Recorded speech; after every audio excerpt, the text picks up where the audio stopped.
भगवते वासुदेवाय। ओम नमो भगवते वासुदेवाय। ओम नमो भगवते वासुदेवाय। नारायणं नमस्कृत्य नरं चैव नरोत्तमं देवीं सरस्वतीं व्यासं ततो जयमुदीरये। नष्टप्रायेषु भद्रेषु नित्यं भागवत सेवया भगवती उत्तम श्लोके भक्तिर्भवति नैष्ठिकी। नमो विष्णुपादाय कृष्णप्रेष्ठाय भूतले श्रीमते भक्तिवेदांत स्वामिनिति नामिने। नमस्ते सारस्वती देवी गौरवाणी प्रचारिणे निर्विशेष शून्यवादी पाश्चात्य देशतारिणी। श्रीमद् भागवतम स्कंद 1 अध्याय 9। भगवान कृष्ण की उपस्थिति में विष्णुदेव का देहत्याग। श्लोक संख्या 35। सपदी सखी वचो निशम्य मध्ये निज परयोर्बलयोरथं निवेश्य स्थितवती पर सैनिक आयुरक्षणा हर्तवती पार्थ सखे रति ममास्तु। अपने मित्र के आदेश का पालन करते हुए भगवान श्री कृष्ण कुरुक्षेत्र के युद्ध स्थल में अर्जुन तथा दुर्योधन के सैनिकों के बीच में प्रविष्ट हो गए और वहां स्थित होकर उन्होंने अपनी कृपापूर्ण चितवन से विरोधी पक्ष की आयु क्षीण कर दी। ये सब शत्रु पर उनके दृष्टिपात करने मात्र से ही हो गया। मेरा मन उन कृष्ण में स्थित हो।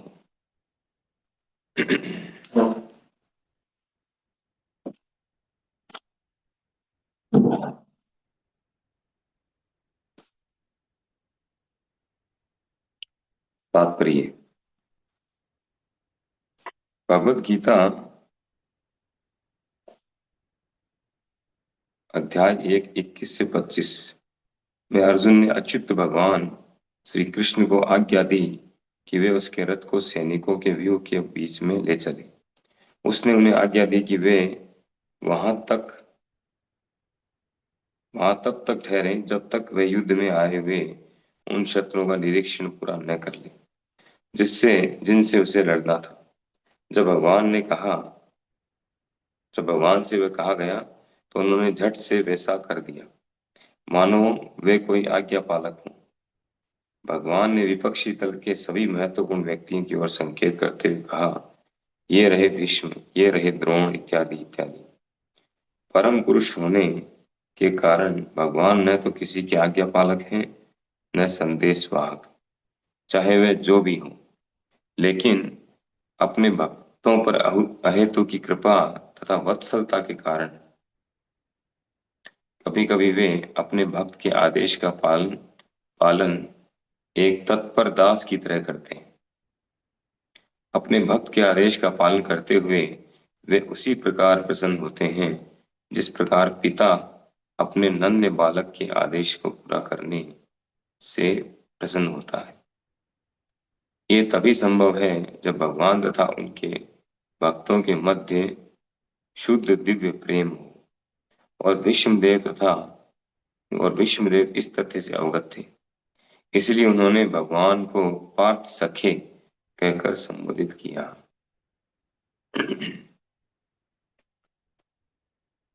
भगवान ने अपनी कृपापूर्ण चितवन से विपक्षियों की आयु क्षीण कर दी। कहा जाता है कि कुरुक्षेत्र के युद्ध क्षेत्र में सम्मिलित सारे योद्धाओं को मोक्ष लाभ हो सका, क्योंकि मृत्यु के समय उन्होंने साक्षात भगवान का दर्शन किया था। अतएव अर्जुन के शत्रुओं की आयु को क्षीण करने का अर्थ ये नहीं होता कि कृष्ण अर्जुन का पक्ष ले रहे थे। वस्तुतः वे विपक्षियों पर कृपालु थे, क्योंकि यदि वे सामान्य तौर पर घर में मरे होते तो उन्हें मोक्ष लाभ न हुआ होता, या उन्हें मृत्यु के समय भगवान के दर्शन करने का तथा भौतिक जीवन से मुक्ति पाने का अवसर मिला था। अतएव भगवान सर्व मंगलमय है और वे जो कुछ करते हैं वह सबों की भलाई के लिए होता है। ऊपर ऊपर से ये सब उनके उनके घनिष्ठ मित्र अर्जुन की विजय के लिए प्रतीत हो रहा था, लेकिन वास्तविक रूप में ये अर्जुन के शत्रुओं की भलाई के लिए था।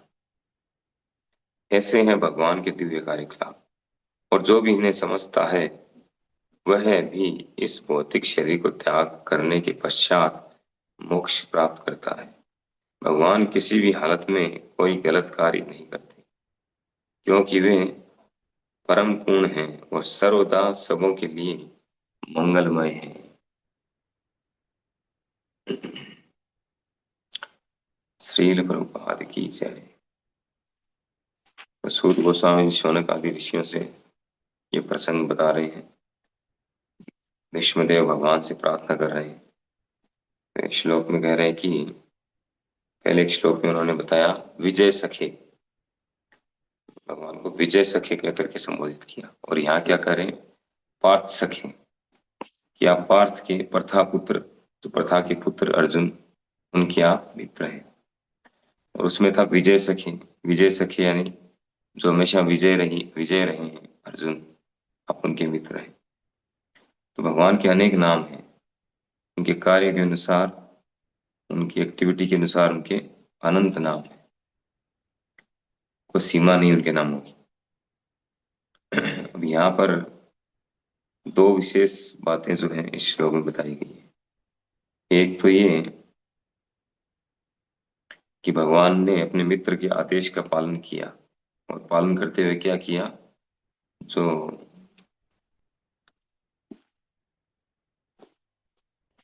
रथ है, रथ को दोनों सेनाओं के मध्य में ले जाकर के खड़ा कर दिया। और दूसरा कार्य किया भगवान ने कि जो दृष्टिपात किया अर्जुन के शत्रुओं पर, और दृष्टिपात करने से क्या हुआ, उनकी आयु क्षीण हो गई। आयु क्षीण होने का मतलब बहुत जल्दी मृत्यु को प्राप्त होने वाले, उनकी आयु कम हो गई। तो केवल दृष्टिपात करने से, भगवान की दृष्टि डालने से, भगवान की दृष्टि से सृष्टि होती है, उनकी दृष्टि से विनाश भी हो सकता है। भगवान अपनी दृष्टि से कुछ भी कर सकते हैं, किसी भी अंग से कुछ भी कर सकते हैं। अंगानि यस्य सकलेन्द्रिय वृत्तिमन्ति पश्यन्ति पान्ति कलयन्ति चिरम जगन्ति। तो भगवान अपने किसी भी अंग से, अंगानि यस्य सकलेन्द्रिय, उनकी जो सारी इंद्रियां हैं, वृत्तिमन्ति, वो किसी भी इंद्रिय से किसी भी इंद्रिय का कार्य कर सकते हैं। वो आंख से देख भी सकते हैं, आंख से खा भी सकते हैं, आंख से बोल भी सकते हैं, आंख से सृष्टि भी कर सकते हैं, आंख से पालन कर सकते हैं अपनी दृष्टि के द्वारा, और उससे विनाश भी कर सकते हैं। सब कुछ, ऐसा कोई कार्य नहीं है जो भगवान अपने किसी भी अंग से न कर सके। भगवान के लिए कोई क्राइटेरिया नहीं है, भगवान के लिए कोई लिमिटेशन नहीं है कि बस इतना ही कर सकते हैं भगवान। अगर ऐसा होता तो फिर भगवान नहीं। भगवान का मतलब असीम, अनलिमिटेड। तो भगवान के लिए कोई दायरा नहीं, वो कुछ भी कभी भी किसी भी समय किसी भी कंडीशन में कर सकते हैं, किसी भी अंग से कर सकते हैं। ये विशेषता है भगवान की है, जो और किसी में नहीं है। इसलिए उनके समान, न तो उनके कोई समान है, न उनसे कोई बढ़कर है।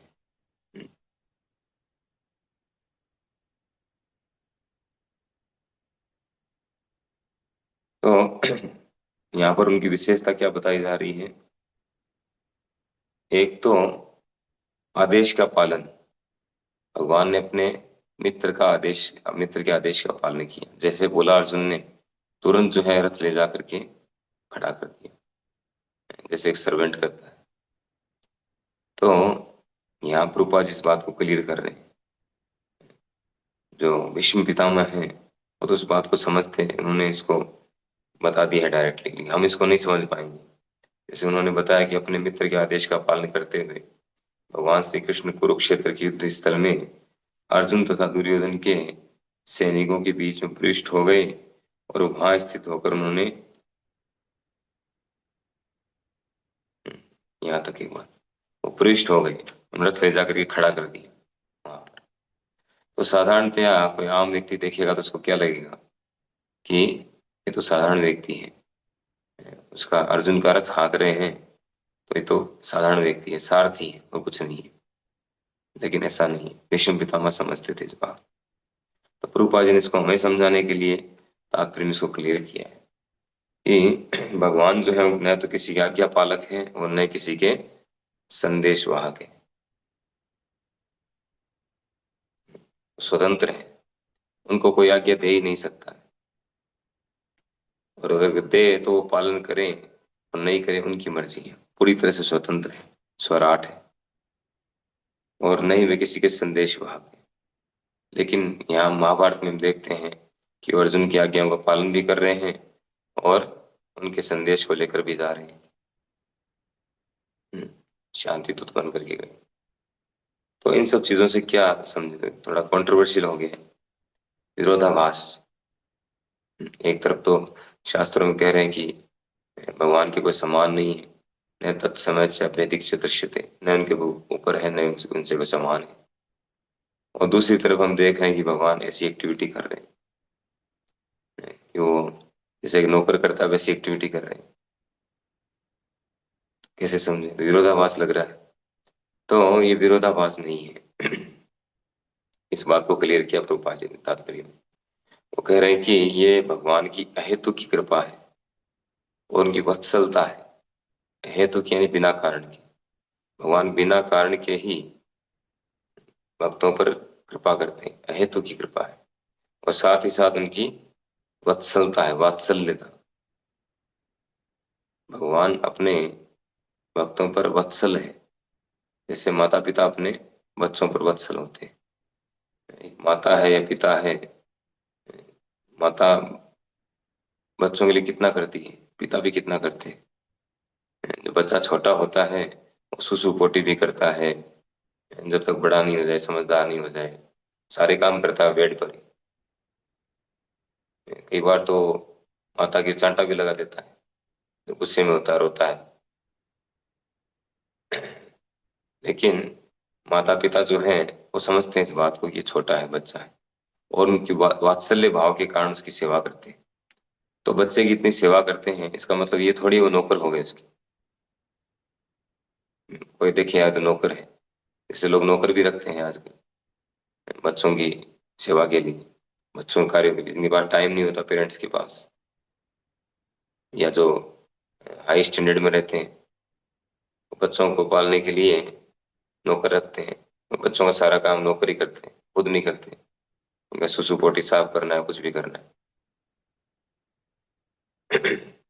तो नौकर जो है कार्य करता है, वो तो पेड पर्सन है, वो पैसा लेकर के कर रहा है, उसका वो भाव नहीं है सेवा वाला। लेकिन वही हम देखते हैं कि जो माता पिता है वो अगर बच्चों के लिए कर रहे हैं तो उसमें क्या है, उसमें उसमें प्रेम है, बच्चों के प्रति उनका प्रेम है। बच्चे का उनसे प्रेम है, उनका बच्चे से प्रेम है, वात्सल्य भाव है। इस कारण से वो बच्चों की सेवा करते हैं।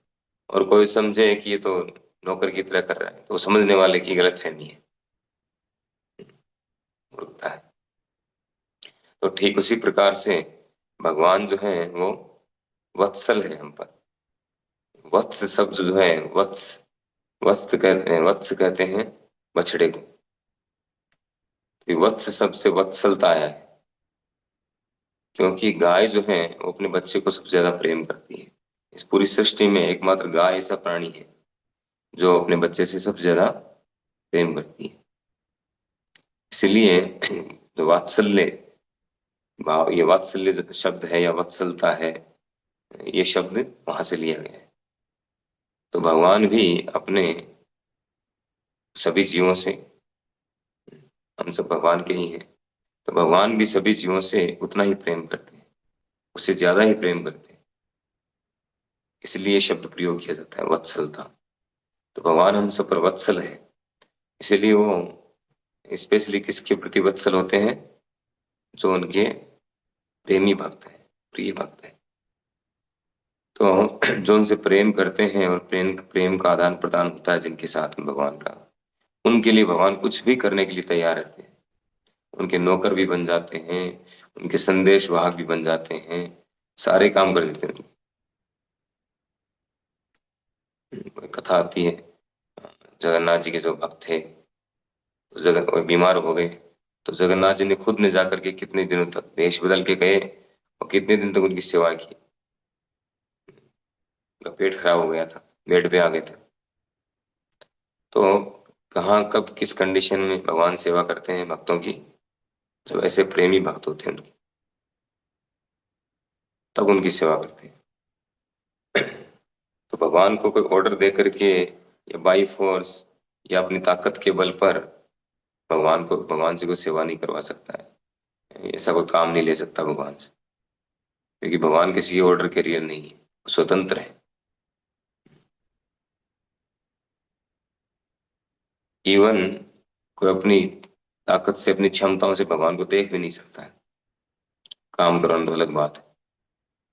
तो एकमात्र भगवान जब किसी के प्रेम के वशीभूत हो जाते हैं, भक्ति के वशीभूत हो जाते हैं, तब जो है उसके उसके लिए कुछ भी करने को तैयार हो जाते हैं। तो मूल चीज जो है वो है प्रेम है। तदहम भक्तिम परतम अश्नामी प्रीतात्मना, गीता में भगवान कहते हैं कि कोई मुझे पत्र पुष्प जल फल प्रदान करता है प्रेम और भक्ति के साथ, तो उसको मैं खाता हूँ। इवन भगवान छीन करके खा लेते हैं। जब सुदामा जी गए थे द्वारिका, तो थोड़ा सा वो लेके गए थे चावल, छुपाए छुपा रखा था उन्होंने, दे नहीं रहे थे, क्योंकि भगवान का ऐश्वर्य देख के वो चकाचौंध हो गए। उन्होंने सोचा कि मैं यहाँ इतना गरीब, इस फटे हाल में, और ये चावल थोड़ा सा लाया हूँ उधार मांग करके, लोन लेके, ये देऊँ कैसे अच्छा लगेगा, दूंगा तो वो क्या सोचेंगे वो। तो अपने आप को शर्मिंदगी महसूस हो रही थी, निकाल नहीं रही। भगवान को सब पता था। भगवान ने कहा कि भाभी ने जो भेंट भेजी है मेरे लिए वो निकालो। क्या भेजा है? तो वो छुपा रहे थे, अपने जबरदस्ती खींच करके निकाल ली, वो चावल की पोटली, वो लेकर के खाने लग गए। तो अपने प्रेमी भक्तों से तो भगवान छीन करके खा लेते हैं। विदुर जी घर गए, केले के छिलके खा लिए। भगवान को भूखे थोड़ी हैं कि वो केले के छिलके खाएंगे, लेकिन प्रेम है, उनका इतना प्रेम था विदुरानी जी का। दूसरी तरफ जो है, दुर्योधन ने उनको इनवाइट किया था, अ, सैकड़ों प्रकार के वैरायटी बनाई थी उसने, वहां पे नहीं गए। भगवान ने कहा मैं दो ही कंडीशन में, कोई व्यक्ति दो कंडीशन में खाता है केवल, है ना, भगवान ने बताया, या तो भूखा हो और या वो प्रेम हो, सामने वाला प्रेम से खिला रहे, दो कंडीशन में ही व्यक्ति खाता है। तो भगवान ने फिर कहा कि न तो मैं भूखा हूँ, मैं मुझे भूख लगती नहीं है, भूखा हूं नहीं, और दूसरा तुम्हारे अंदर प्रेम नहीं है मेरे प्रति, इसलिए मैं तुम्हारे यहाँ नहीं खाऊं। तो विदुर जी के यहाँ पर गए और जाकर के केले के छिलके खाए। तो भगवान प्रेम के भूखे हैं, प्रेम के वशीभूत होकर वो कुछ भी करने को तैयार है। और दूसरा जो महत्वपूर्ण पॉइंट है वो क्या है, कि उन्होंने अपनी कृपापूर्ण चितवन से विरोधी पक्ष की आयु को छीण कर दिया। तो अब यहाँ पर एक प्रश्न खड़ा हो जाता है, तो क्या भगवान पक्षपाती हैं? भगवान अपने भक्तों का पक्ष लेते हैं, ऐसा है? नहीं, ऐसा नहीं है। भगवान पक्षपाती नहीं है। कैसे समझे इसको, पक्षपाती नहीं है? लग तो ऐसा ही रहा है ना, बाहर से देखने में ऐसा ही लग रहा है। भगवान अपनी चितवन से सबको, सबकी आयु को छीण कर दिया, दृष्टिपात किया। तो केवल शत्रुओं की आयु को छीण क्यों किया, अर्जुन के पक्ष वालों की आयु को छीण क्यों नहीं किया? ये तो पक्षपात हो गए हैं, गलत है। लेकिन ऐसा नहीं है। तो यहाँ क्लियर कट प्रभुपाद ने इसको क्लियर किया है सेकंड पैराग्राफ, कि जो अर्जुन के जो विपक्ष में जो लड़ने के लिए आए थे, वो लोग जो हैं वो कोई धर्म के पक्ष में युद्ध नहीं लड़ रहे थे, वो दुर्योधन के पक्ष में युद्ध लड़ रहे थे। और दुर्योधन जो है वो पूरी तरह से अधार्मिक व्यक्ति था, वो धर्म के खिलाफ था वो।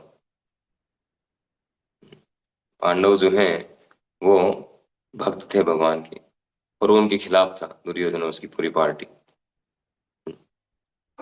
तो अगर वो लोग अगर जीवित रहते, युद्ध में न मरते, और जीवित रहते और बाद में आगे चल के अपनी अपनी कंडीशन के अनुसार मरते, तो उनको क्या गति प्राप्त होती?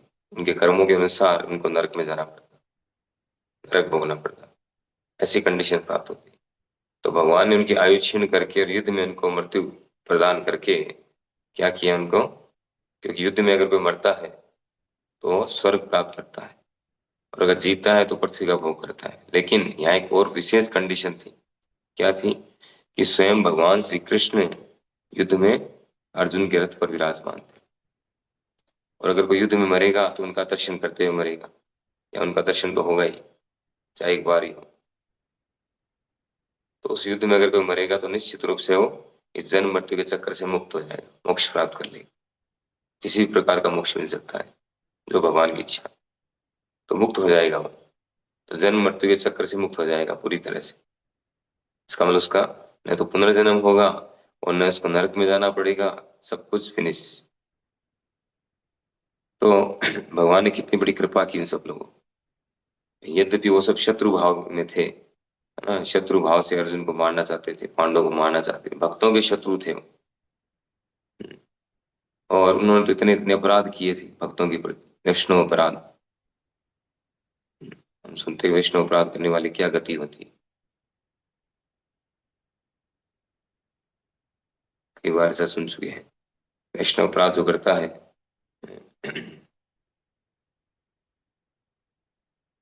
हरिस्थाने हरिस्थाने अपराधे तारे हरि नाम तोमा स्थाने अपराधे नाही परित्राण। कहते हैं कि कोई भगवान के चरणों में अपराध करे तो आपके तारे हरि नाम, आपका नाम लेने से उसका उद्धार हो जाएगा, अपराध से मुक्त हो जाएगा। लेकिन अगर कोई भक्तों के चरणों में अपराध करता है तो ना ही परित्राण, उसका परित्राण नहीं है, उसको उस भक्त के चरणों में ही जाना पड़ेगा। जैसे दुर्वासा मुनि को अम्बरीश महाराज के पास आना पड़ा। भगवान ने भी कहा कि अहम भक्त अपराधी हूँ, मेरे बस का नहीं है, मेरा क्राइटेरिया नहीं है। तो वो सब तो बहुत बड़े अपराधी थे, फिर भी भगवान की विशेष कृपा देखिए कि भगवान ने एक दृष्टिपात किया, उन सब की आयु को क्षीण किया, और युद्ध में उन सबको फिनिश करवाया, सबको मरवाया, और युद्ध में मरने से उन सबका मोक्ष हो गया। कितना बड़ा लाभ मिला। तो भगवान कहाँ पक्षपात कर रहे हैं? जो जो मोक्ष बड़े बड़े मुनि योगी ज्ञानी तपस्वी प्राप्त नहीं कर पाते, कितने हजारों हजारों वर्षों तक प्रयास करते हैं फिर भी फेलियर हो जाते हैं, वो मोक्ष जो है एकमात्र युद्ध में मरने से उनको प्राप्त हो गया। तो भगवान की कितनी बड़ी कृपा है। जबकि वो तो मोक्ष चाहते भी नहीं थे, वो तो भोग चाहते थे, असुर मेंटेलिटी के थे, भोग चाहते थे वो, फिर भी उनका मोक्ष मिल गया। कितना बड़ा उनको जो है एक फायदा मिला है, कितना बड़ा लाभ दिया भगवान ने।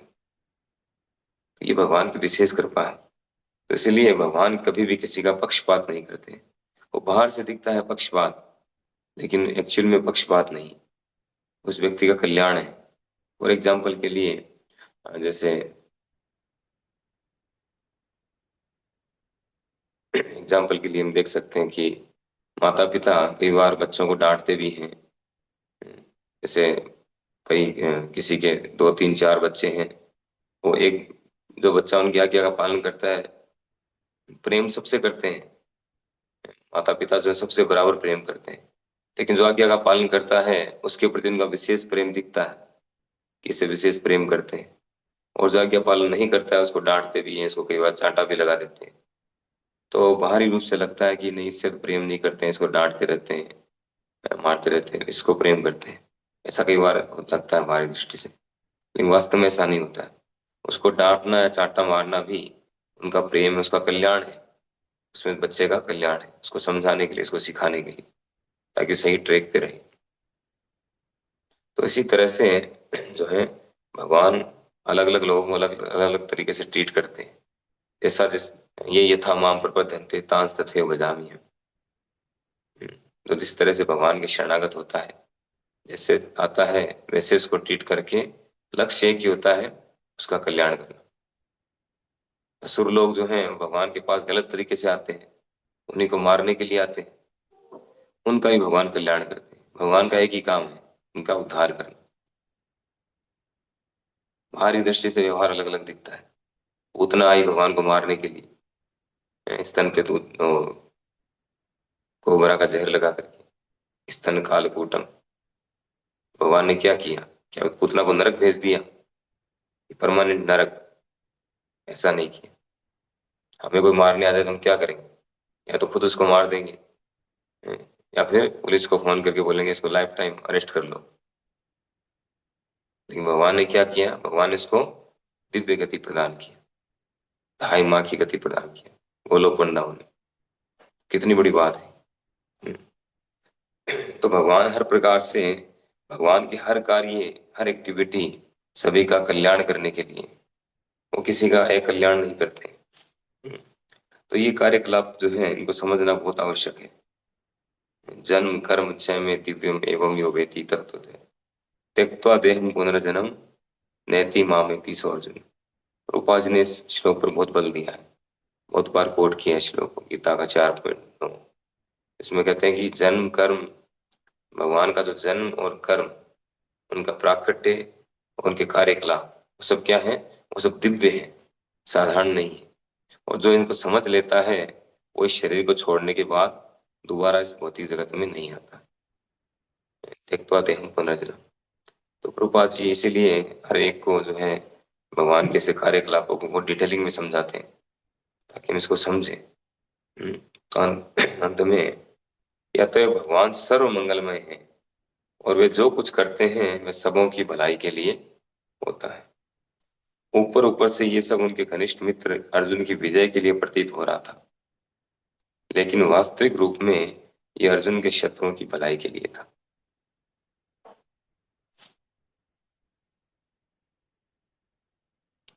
ऐसे ऐसे हैं भगवान के दिव्य कार्यकलाप, और जो भी इन्हें समझता है वह भी इस भौतिक शरीर का त्याग करने के पश्चात मोक्ष प्राप्त करता है। कह रहे भगवान किसी भी हालत में कोई गलत कार्य नहीं करते, क्योंकि परम पूर्ण है और सर्वदा सबों के लिए मंगलमय है। भगवान कभी किसी के लिए कोई गलत कार्य नहीं करते। गलत कौन करता है, मिस्टेक कौन करता है? जिसमें कुछ अपूर्णता हो, जिसमें कुछ कमी हो, वो मिस्टेक कर सकता है ना, वो गलती करता है। जैसे हमारे अंदर 4 प्रकार के दोष हैं, उसमें एक है गलती करना, भ्रमित होना, और चीटिंग करना। तो ये सब हमारे अंदर है, हमारी इंद्रियां पूर्ण है। लेकिन भगवान में किसी प्रकार की कोई अपूर्णता नहीं है, कोई कमी नहीं, इसलिए वो ऐसा कोई कार्य उनसे होता ही नहीं है कि कोई गलत काम उनसे हो जाए, इम्पॉसिबल है। हरे कृष्णा। श्रीमद् भागवत महापुराण की जय, श्रील प्रभुपाद की जय।